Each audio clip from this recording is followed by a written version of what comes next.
Welcome to the George Thomas Clark podcast. We are delighted today to welcome Sacramento attorney Doug Nareau, who is a world traveler and has visited 63 countries, most recently South Africa, where he spent 4 or 5 weeks. We should tell you that Doug is not one of these casual travelers who goes overseas just a week or two. No, Douglas G. Nareau goes for 4 or 5 weeks and really gets into a country and gets to know the people. We mentioned the 63 countries. Those include Australia and Indonesia and the Philippines and Hong Kong in the Orient and Brazil and many countries in Europe, South America as well, in other parts, not only Brazil. Doug, what was your overall impression of South America? South Africa.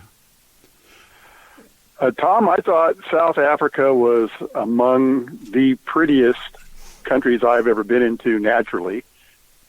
Natural beauty. The coastlines vary from a San Diego type of Mediterranean climate to subtropical. So it was kind of in a condensed form of maybe 550 miles. You got everything from Southern California to Panama. It's just incredible what they had down there as far as the natural beauty. So right. I was taken back by the country, and in the north, not that I saw a lot of it, but in the north was beautiful mountains, a lot of beautiful hills, and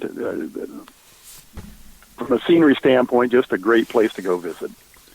One thing I wanted to make sure we told our listeners was that I'm sure a lot of them are thinking, how is it this guy goes overseas whenever he wants? And having known Doug for more than half century, I can tell you he can afford these things because we're contemporaries. And as a young man, though I read a lot independently, I didn't crack the textbooks in college. Doug did, got through college in 4 years, went on to become the valedictorian at Lincoln Law School, became a very successful attorney as a criminal defense attorney, public defender, a district attorney, that is a prosecuting attorney, and then later worked for Cal OSHA. And I sometimes refer to Doug as retired, and he corrects me and says, no, I'm still consulting. How should we characterize your work status at this point, other than successful? Well, Tom, I'm flattered at any reference, but I try to take the cases that I enjoy taking and clients that I enjoy working with, and quite a few of them are actually the one thing that you did leave out was I was the major trial attorney for the state labor commissioner for about 14 years, and that seems to be generating some business that I'm interested in doing along lines of minimum labor standards and minimum wage for farm workers and things like that. So it's a labor of love, and it allows me, particularly in this modern day where you're a cell phone call away, to pretty much be anywhere. So it's been a great marriage between technology and the aging process.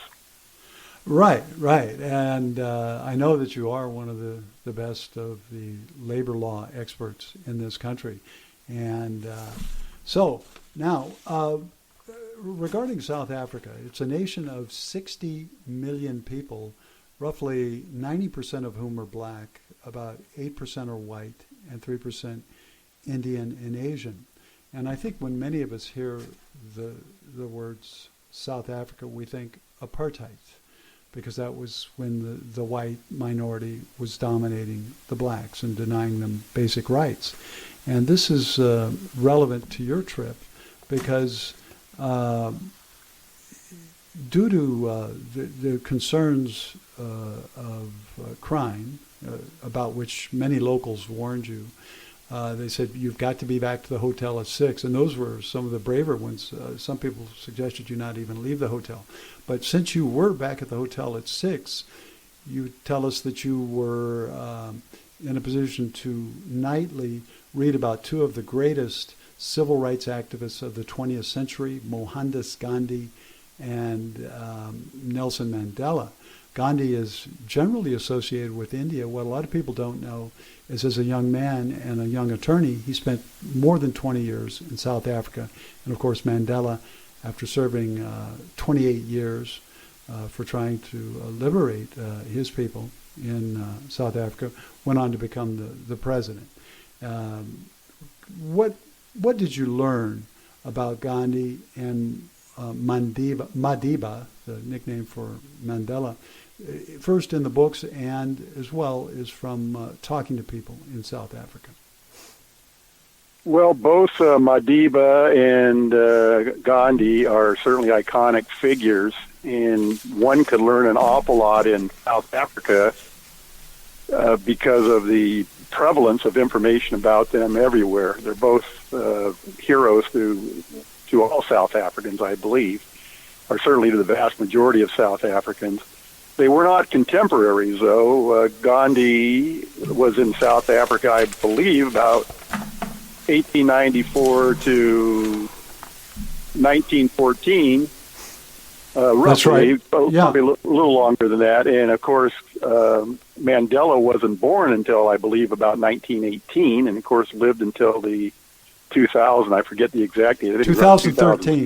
Yeah, 2013. Okay. Age 95. And so everywhere you go, there are references, outdoor postings, but there's also some incredible museum by any standards, by any world standard. There are some incredible apartheid and South African history museums that they both get a lot of feature on. A lot of people I've found consider them to have had similar methodology, but quite frankly, my studies didn't really suggest that was so, particularly in the early days of Mandela. I think he was much more prone towards use of force than Gandhi ever was, particularly the Gandhi that I'm aware of in South Africa. Gandhi was certainly somebody who, from the very beginning, turned the other cheek and was pretty successful. Not as successful as he was in India, but pretty successful in getting things to start to turn around and getting attention to his causes in India. India certainly was the percolation of his ideas, I think, as far as nonviolent reaction to authoritarian reigns. And Mandela, of course, was in prison when South Africa really started turning, which was the 1975 riots.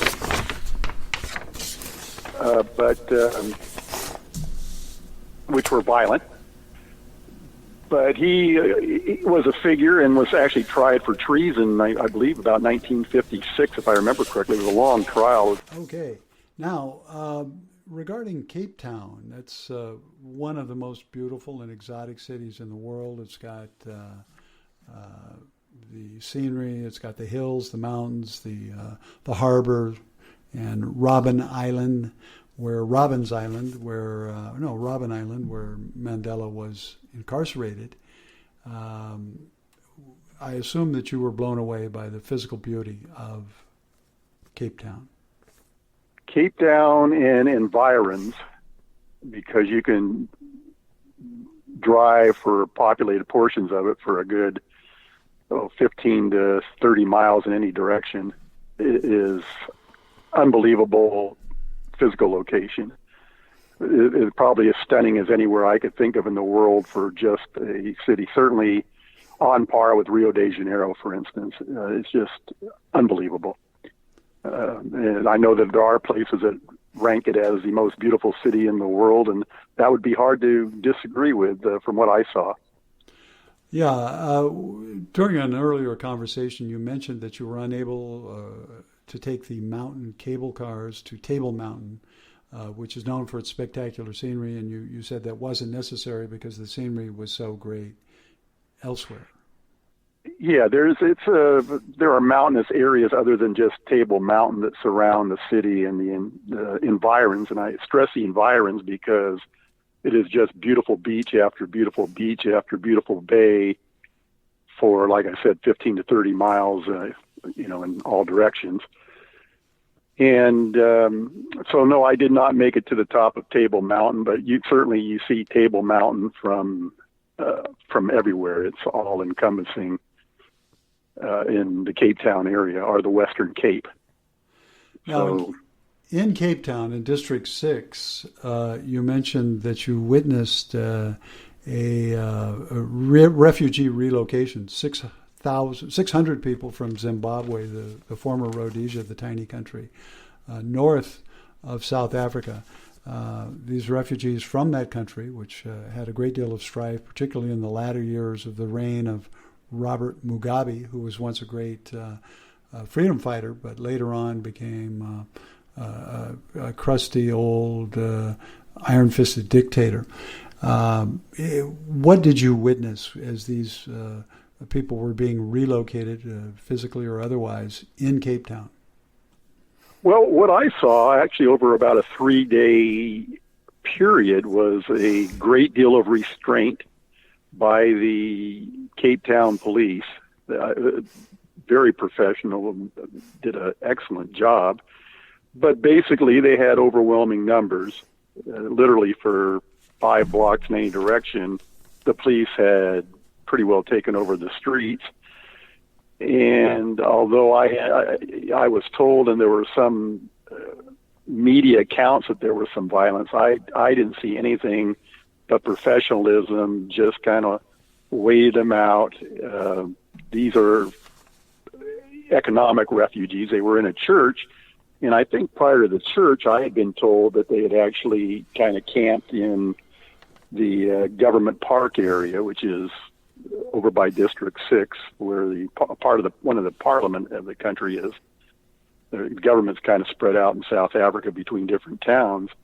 But the police just kind of prodded them on, and it was a lengthy process, but there was no baton wielding violence or anything of that sort that I saw. It was just, like I said, overwhelming force, and ultimately they moved them into camps. They were trying to get them, my understanding, and I did talk to some people that I assume were in some sort of authority there, but my understanding is that the public health, the sanitation of having 600 people in a church, although it was a relatively large church, for weeks on end, was just overbearing. And prior to that, they had been camping outside, but it impacted upon the local businesses, and that wasn't looked upon favorably after a while by the local businesses, apparently. But they seemed to have support. There were certainly a lot of people witnessing the relocation, for lack of a better word, but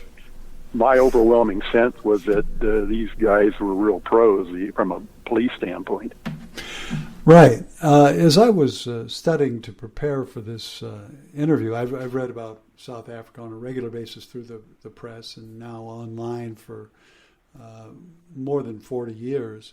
A town that really intrigued me was Stellenbosch, about 30 miles east of Cape Town, university town, where about half the people are Afrikaners, that is, people of Dutch ancestry, those who wielded the real political power in South Africa for a number of years. They were the fathers of apartheid. But again, let's put that behind us to the degree that we can, and just tell us a little bit about Stellenbosch. It's at the foot of a great mountain. Appears to be what even here we would call an upper middle class kind of community. It looks like a place that I would feel comfortable living. I think Stellenbosch, I'm guessing, is somewhere between 50 and 80,000.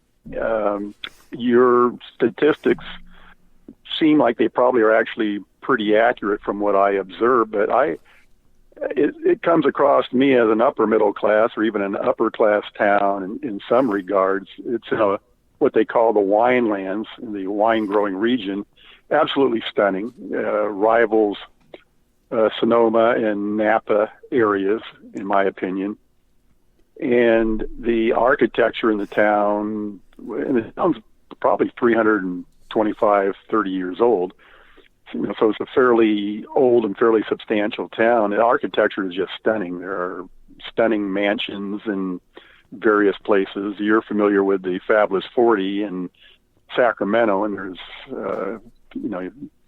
these houses would be very much in vogue on 45th Ave Street in Sacramento. I mean, they're just really nice estates and nice houses throughout the area.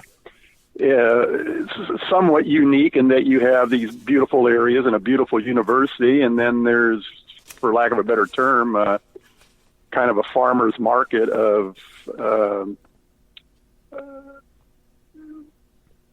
varying tribes, I guess. I don't know how else to put it, in the center of town that, coincides along with the local businesses. And just a very unique and very thrilling environment to be in. Now, moving east along the South African coast, the legendary South African coast, we come about 4 hours later, 250 miles to the town of Mossel Bay. It's known as a harbor town, more than 100,000 people, and it's got a reputation as a tourist and farming area, and the safest town in South Africa, according to some, and low unemployment due to the tourism. Well, it was certainly a beautiful town. They call that the Garden Route, is very beautiful. I mean, by any world standard, it's a beautiful stretch of driving all the way to Port Elizabeth, which is further east. I think they call it Mossel Bay. It's I don't pretend to have a very good South African accent or a grasp on all but I think although it looks like Mosul, I think they say Mossel Bay or something to that effect. But I could be wrong. The Afrikaners call it that. The pronunciation is among the Afrikaners is quite different than it is among the Brits. No question. And ironically, which I didn't know, is that both languages are taught in the schools, and there are people that choose to learn both, and people that choose to learn one or the other. Apparently, is what I came away with the impression. So there certainly is still a Afrikaner culture there, as well as a British culture.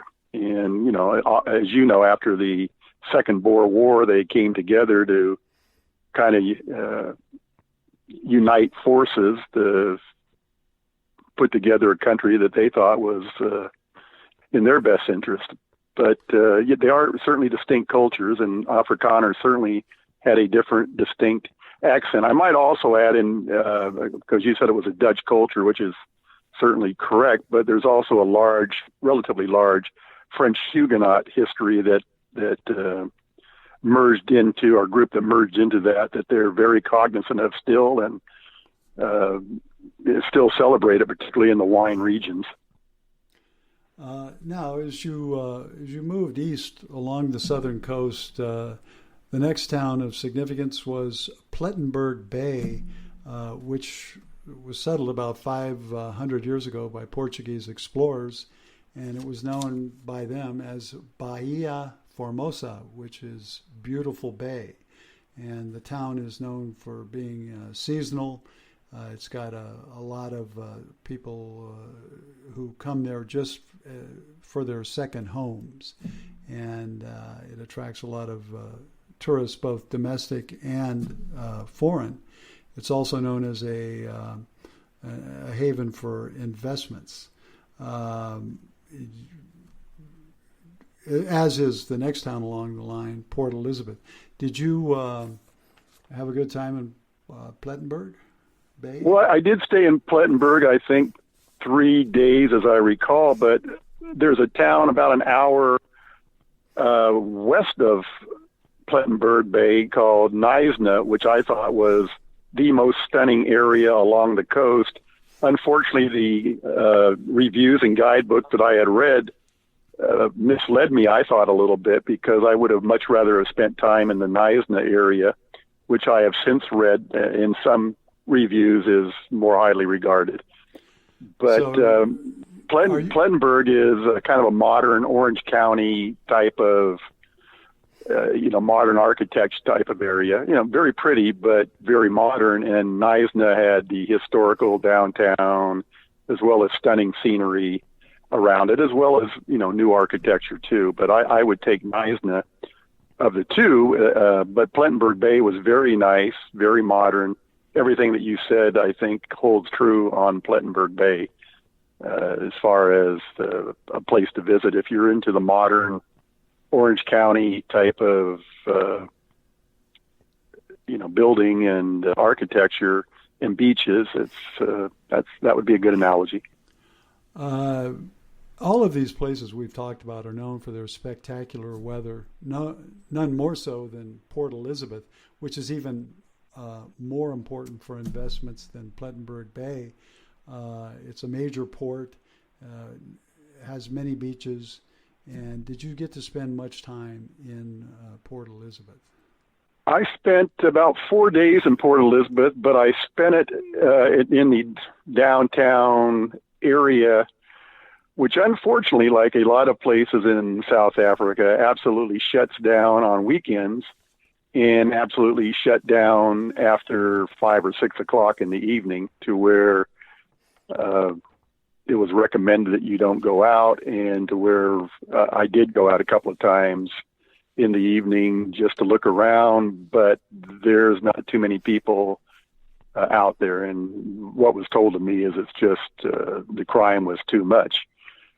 And the crime seemed overwhelming, quite frankly. I mean, these are beautiful areas beautiful downtown areas that you would think would be world-class destinations, and they're just literally shut down.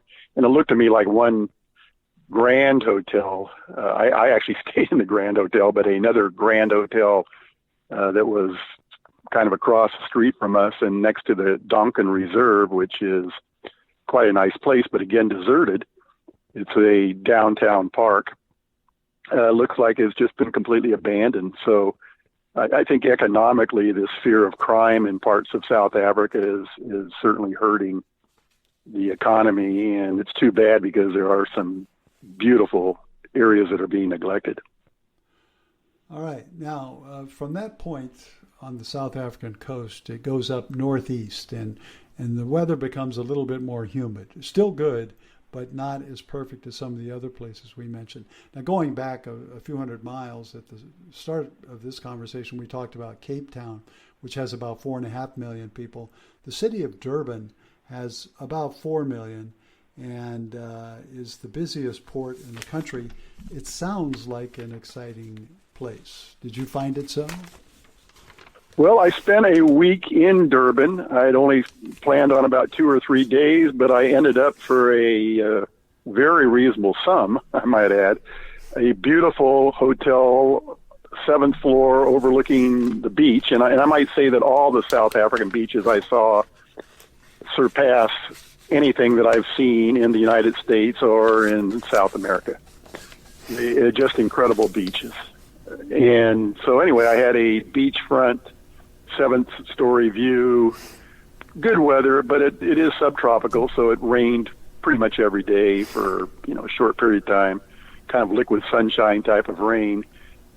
And somehow I just lucked out. I will tell you the price in case any of your listeners want to go check it out. It's $48 a night for this stunning hotel.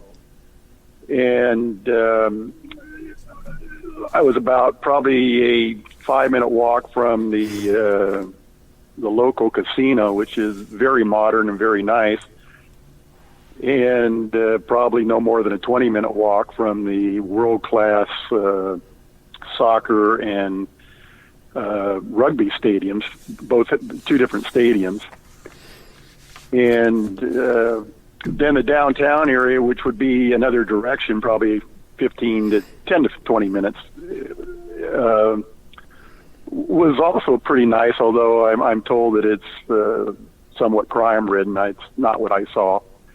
But I didn't go out to that area after 6. The casino and the beachfront that I was on, there were people out there till 9 or 10 at night, quite active. All right, and from there we can move up to more toward the center of the country to Johannesburg, 350 miles northwest of Durban, the biggest city in the nation, about 5.6 million in the city, 8 million in the metro area, and it's the legislative capital of the country, one of three capitals, which you had mentioned earlier. It's also now has one of its suburbs is the infamous Soweto, which used to be a black township, is now considered part of the actual city. It's a former home of Nelson Mandela as well as Bishop Desmond Tutu, and they have an apartheid museum there and a Mandela House museum. Did you went to at least one of those? Did you go to both of them? I went to the Soweto Apartheid Museum, which is, as I said earlier, just world class. And when I go to museums, I'm usually pretty much seeing whatever I want to see in 2 or 3 hours.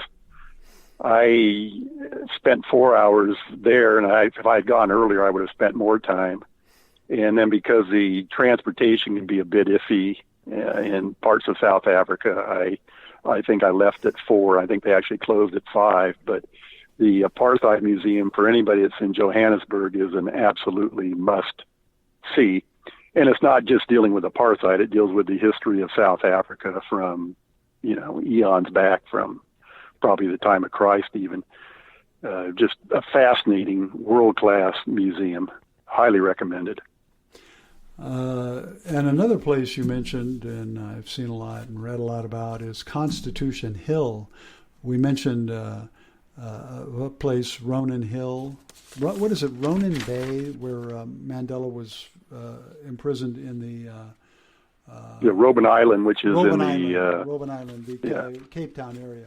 Now, he was also, over his 28 years, he served time in 3 or 4 places, including Constitution Hill, which I think you described in graphic terms as being a pretty rugged-looking place, an unpleasant-looking place, although they've got it somewhat prettified now to make it more touristically pleasing. Well, Constitution Hill encompasses several different things. It's part of the original fort, which the Afrikaners used, and then the prison portion. Mandela was actually in different parts of Constitution Hill, as I understand it. There's a solitary confinement area, which is outside of the fort, and then I actually saw his cell, that was inside the fort. I believe he was there a matter of months, not years, during the treason trial. As you're no doubt aware, he was tried for treason in the 1950s, but was acquitted, along with, in the final group, I think it was 29 were acquitted. The original group was about 160, and I think they were there for 3 or 4 months on that trial. And then when he came back, and their treason laws were different than our treason laws, but when he came back from actually, if I recall correctly, training in, I believe, Morocco, but I could be wrong on that, but he trained in North Africa. He always professed that the ANC was not a communist inspired organization,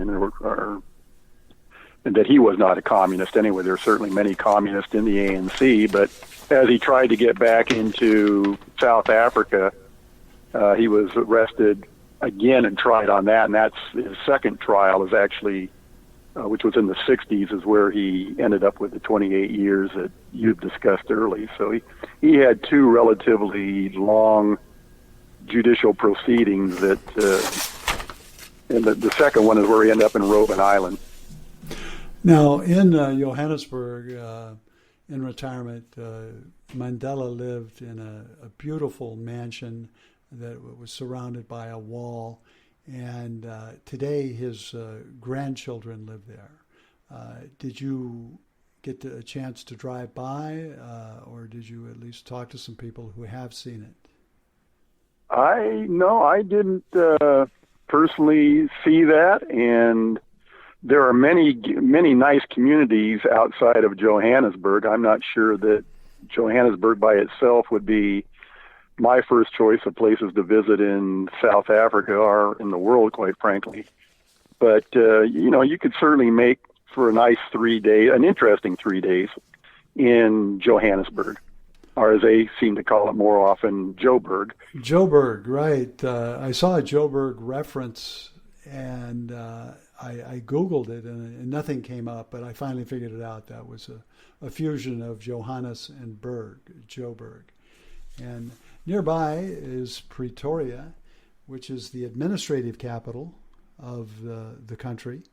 And Cape Town is the legislative capital. I think I incorrectly referred to Johannesburg as a legislative capital. It's You did, yes. Cape Town.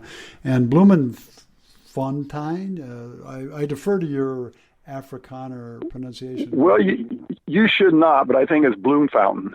I think is okay. That sounds is closer. Is closer. I don't know if it's that's more melodic. Well, Bloemfontein is the judicial capital, which is very much in the center of the country, and I would therefore liken it to a Kansas. Now, you were unable to get there, I think you said, because of difficult bus connections and such. Well, I had originally planned to spend quite a bit more time traveling around. I still think I made, probably close to a dozen, cities. So, it was a nice trip, but I like to dig a little deeper. But despite the internet telling me that the train connections were good and plentiful, it turns out they only traveled at night, somewhat sporadically. Depending on where you went, the information would change and, looked like maybe once or twice a week if you were lucky. So I couldn't rely upon the train. And unfortunately, the bus connections were not great. They were better, but the buses, it's not completely unusual for different spots of the world, but there were very few terminals. Generally, they would drop you off at a gas station along a highway, and the buses would not have any signage that would tell you where they were going for the most part, nor numbers. So somehow, at least for the uninitiated like I was, you'd have to divine, what the correct bus was. And I might add that English is, for the most part, at least from what I saw in South Africa, is a second language to a lot, if not the vast majority of the people. So even in English, there were times, even though it's supposedly an English-speaking country, there are 11 official languages, by the way, South Africa. I would find people in English that I had trouble understanding and that I'm sure had difficulty understanding me. We should keep in mind that English is even a second language to Afrikaners. I talked to a number of people, for example, in the Amazon Empire when I'm doing publishing and book work, and they have service call centers, at least one, if not more, in Afrikaans speaking areas of the country. And they speak English quite well, but it's sometimes a little difficult to understand since it's kind of a Dutch accent that they would have, I would say. What would you say then that roughly 90% or more of the people are fluent or almost so in English? Well, I told you about the really nice hotel I stayed in I stayed in many nice hotels, but many that weren't so nice in Durban. And so I'm assuming that was a fairly well-educated group. And there were certainly times when we would have to scrimmage a little bit on the meaning of English words. So, it is for 90% of the population, at least, it's a second language or a third language.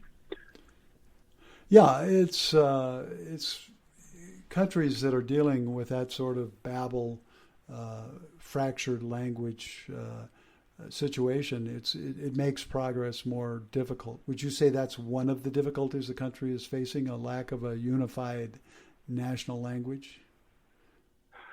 Well, again, there's deference, not only deference, but there's 11 official languages. And, I think legitimately so, if you're one of the groups that has an official language, you don't want to give that up. I mean, in the United States, we talk about nationalism as not a particularly good thing, but my experience in the rest of the world is there's a lot of places where they've had difficulty establishing their nationalism, where they're not about to give it up. And that's a little bit of the sense that I got in South Africa, as well as places like Lithuania and Estonia and Latvia. Having said that, I got the impression from talking to you as well, though, that you feel that some of these areas might break away and become independent countries. Well, I think there's certainly, it wouldn't surprise me as somebody that is very interested in world history and migration patterns, that there is some balkanization of Southern Africa. Along what lines, I don't know, but it certainly wouldn't surprise me. And I think any country that recognizes that there are 11 languages, at least 11 languages that are spoken enough that they all deserve official status, is subject to that at some point in time. I'm not predicting that, but it wouldn't surprise me. Well, it sounds like you had a fascinating trip to South Africa. You are a pretty hardy traveler, therefore known as the Road Warrior. I think 1 month anywhere is quite a long time. Did you find yourself getting worn out physically and or mentally? Well, Tom, we've known each other a long time, and I think travel for the most part invigorates, but there was a little extra layer of concern because of the COVID-19 that was going on. And I think I was one of the last flights out of South Africa. So that certainly added a layer of intrigue to what was going on. Now, you've been back for what, about 3 weeks now? A little over 2 weeks. Okay. Yeah, the situation, though bad, was not as acute. It wasn't perceived as acute as it now is. And we've seen, of course, the death tolls rise exponentially since you were in South Africa. You'd have more trouble getting back now probably than you did. Well, I think it's completely, it's completely shut down. Actually, the day I left, they had just brought in a plane from Wuhan with 240 people. South Africa at the time had only 2 known cases. I think since then in 2 weeks, it's now in the 500 or 600s. Couldn't tell you exactly. But people were certainly aware of it, but it did not have the day-to-day impact. Since then, within the last 14 days probably, South Africa is on a complete lockdown, and I don't think you can travel in or out, or it's very limited, if at all. I think it's actually somewhat shut down within the country, which is doubly concerning because South African Airlines was going into some fairly severe bankruptcy before the coronavirus. So it's going to have a huge impact on South Africa for sure. Now, let's make sure that we understood you there. Did you say that 400 people from Wuhan, China arrived in South Africa when you were there? No, I said the day I left or the day before I left, 240 people from Wuhan were being flown into South Africa. Well, that's essentially, I just had the number wrong, but 240 people from Wuhan, China came into South Africa. That is likely to increase the rate of infection in that area, one would logically conclude. Yeah, very true. All right. Well, Doug, it sounds like you had another exciting vacation. I hope we can have you back and talk about Indonesia and the Philippines and Brazil and some of the other countries, some of the many, the 63 or so that you have visited. So take care there in Sacramento. Maintain your social distancing, which I assume you're doing. And I am doing that. all right. Okay, Tom. Well, it was great talking to you. Nice talking to you. Okay, bye-bye. Bye. Tom.